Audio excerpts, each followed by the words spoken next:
ভাইরে ভাই, ছুটি 5 দিন শেষ। আমার তো মাথায় কাজ করে না। আমার অনেক কাজ বাকি, অথচ 5 দিন শেষ হয়ে গেল। বৃষ্টির কারণে 2-3 দিন কাজই করতে পারি নাই। আসলে ছুটির দিনগুলোতে আমার প্ল্যান করা থাকে যে আমি কি কি কাজ করব।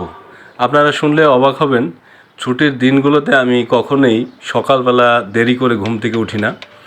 এমনকি আমি দুপুরে খাবার পরেও কখনো ভাত ঘুম দেই না। কারণ আমার মনে হয় দিনটা বোধহয় ছোট হয়ে গেল। হ্যাঁ, সময়টা বোধহয় চলে গেল তাড়াতাড়ি। যদি কখনো মানে অনিচ্ছা সত্ত্বেও সকালবেলা একটু দেরি করে ঘুম থেকে উঠি কোনো দিন, ওই দিনকে আমার মেজাজ এমনিতেই খারাপ হয়ে যায় যে আহারে, দিনটা আমার শেষ হয়ে গেল ঘুমাইতে ঘুমাইতেই। তো কখনো এরকম হয় না, খুব কম। তো এই ঈদের ছুটিতে আমার প্ল্যান করা আছে অনেকগুলো কাজের। আমি টুকিটাকি যে কাজ, বাসায় যত আসবাবপত্র আছে নিজে নিজে চেষ্টা করি বানানোর। এই যে এখন একটা অ্যাকুরিয়ামের টেবিল বানাচ্ছি, আর এরপরে আমার একটা স্মার্ট ওয়াল শোকেস বানাইতে হবে।